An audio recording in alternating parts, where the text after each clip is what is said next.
उस समय 1857 में एक विदेश में शिकागो नाम का शहर था, तो उसमें धर्म सम्मेलन हुआ और पूरे विश्व के धर्माचार्य बुलाए गए। ठीक है, और भारत को चिट्ठी नहीं आई। क्यों? क्योंकि भारत दूसरे का गुलाम था, अंग्रेजों का गुलाम। तो जैसे तुम गुलाम हो जाओ तो चिट्ठी नहीं आई है। अगर तुम स्वतंत्र महंत हो तो तुम पे चिट्ठी आई है, और तुम ताऊ के दास हो तो चिट्ठी तो उन पे आएगी जो मालिक होगा। इसलिए भारत में चिट्ठी नहीं आई। तो मन चले लड़कन ने विवेकानंद से कही, महाराज जी तुम चले जाओ। तुम, अरे दादा हम कैसे? नहीं, चले जाओ। फिर वे कहें तो स्वामी जी ने पैसा तो है ही ना, तो लड़कन ने चंदा कर लो, और चंदा करके पानी के जहाज से स्वामी विवेकानंद को विदेश में शिकागो शहर भेजा। अब वहाँ गए तो उन्हें पता चला कि सम्मेलन की तारीख 3 महीना क्योंकि चिट्ठी तो अति नहीं पता हो, और जमीन खिसक गई पैर। जितने चंदा के रुपया थे वे रस्ते ही में पानी के जहाजे में लग गए। अब खाएं कहाँ ही, तो उन्हें एक होटल में झाड़ू लगाने का नौकरी की, तो इतने ही रुपया मिले कि खाली फल खाए। और रात को होटल वाला कहे निकलो, अब सोने नहीं देंगे क्योंकि वह तो सोएगरों को पैसा लगा। तो स्वामी जी सड़क पे एक ड्राम आते डामर के बामे पर रहो करें, और दिन में झाड़ू लगा, उतने ही पैसा मैंने फल ही खाए। 3 महीना होने को आए, इनने का नाम कैसे लिखो जाए। तो एक दिन सवेरे ही जगे और एक तुम नहाए धो के धनी जहाँ बड़ी बड़ी बिल्डिंगें आती ताई गली में गई, तो एक महिला ने यूं किवाड़ खोले, तो महिला ने जानी कि सूर्य भगवान आए रहे। इनका ललाट था ब्रह्मचर्य से चमक रहा था, तो माने जानी सूर्य है, तो माने ही सूर्य, ऐसे अंग्रेजी में बुलाया कि गए तो बैठ गए। और दैव योग से बाई महिला को पति सम्मेलन में नाम लिखने वाला व्यक्ति था, उसी महिला का।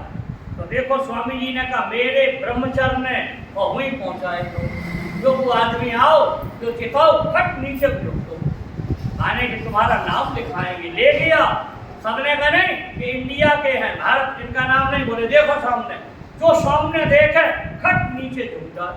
कोई व्यक्ति उनके ललाट की तरफ देख नहीं सका, वो इतना तेज। तो उन्होंने कहा चलो नाम लिख लो, लेकिन सबसे पिछाऊ भाषण होगा, आगे अन्य देशों के धर्माचार बोलेंगे और पीछे से जी इनने और अच्छी बात, क्योंकि अध्यक्षीय भाषण पिछाऊ ही तो होते हैं। अब सब देशों के पूरे विश्व के देश के धर्म के आचार धर्माचार बोल चुके, अब नंबर इनका आया। तो उन लोगों ने कहा कि 0 लिखो कि जहाँ पे बोलो 0 पे है, तो 0 लिख दिया। इनने कहा सम कल्याणम उन्नयति वर्धयति इति ब्रह्म, सकार से अर्थ ले गए कल्याण पे, और उन्नयति वर्धत कल्याण कौन बढ़ाता है? ब्रह्म। और ब्रह्म को लेकर एक बात जैसे ये खड़े हुए तो पहले इनने सिस्टर और ब्रदर्स कहा, भाइयों और बहनों, तो उस पूरे हॉल में तालियां बज गई। इससे पहले किसी धर्माचार ने भाई और बहन का संबोधन ही नहीं किया, केवल इन्हीं ने किया। और जो बोले तो याद कर लेना, उनकी कहानी पढ़ना। 72 घंटे सम उन्नयति कल्याणम ब्रह्म पे 72 घंटे लगातार बोले। 13 वर्ष के स्वामी जी जिनका ललाट चमक रहा था, जिन्हें सिद्धांत कौंडी कंठस्थ ध्यान थी, 72 घंटे हैं। इसके बाद जब समाचार छापा गया अखबारों में, तो विश्व के किसी धर्माचार का छपा ही नहीं, केवल स्वामी जी का छपा और किसी का समाचार छपा ही नहीं।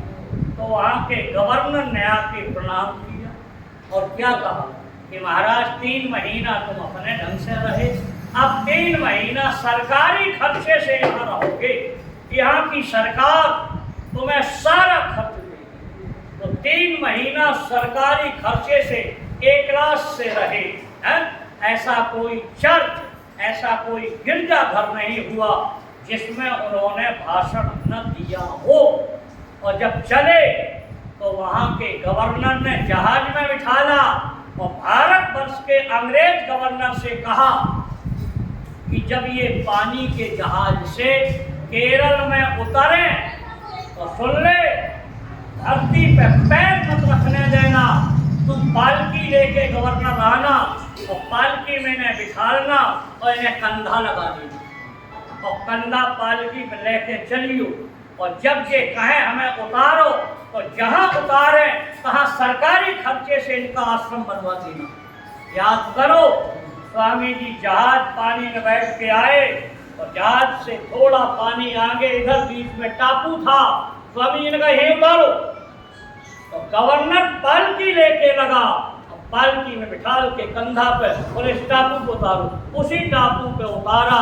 आज भी उस पर स्वामी विवेकानंद आश्रम बना हुआ है, जिस पे इस साल मोदी ने जाकर के भजन किया था, केरल में देख के आना स्वामी विवेकानंद जी का समुद्र के भीतर टापू पे स्मारक बना हुआ है। उस पर बैठ के उसने साधना की। अच्छे लोग जाते हैं उस पर साधना करते। तो उन्होंने लिखा, ये मेरी कोई तपस्या, मैंने कोई माला नहीं जपी, न कोई मेरी तपस्या, केवल मैंने वीर को ऊध रेता किया है, तो ये ब्रह्मचर्य का ही फल है। बोलो योगिक क्रिया का। इसलिए विद्यार्थियों को सुनाया करो कि वीर की तीनों गतियां या तो योग से माथे में ले आओ, लाट चमकेगा, तुम्हारा सामना नहीं कोई कर सकेगा। विद्या अपने आप एक बार श्लोक देख लोगे कंठस्थ हो जाएगी है? और या व्यायाम करो तो छाती और भुजाओं में आ जाएगी, दिव्य शरीर हो जाएगा, सताई हो जाओगे। अथवा अपनी पत्नी के उदर में केवल इसलिए कि मेरे विद्वान बलवान देश हित कल्याण करने वाली संतानें पैदा हों। 3 काम के अलावा वीर की गति नहीं लिखी।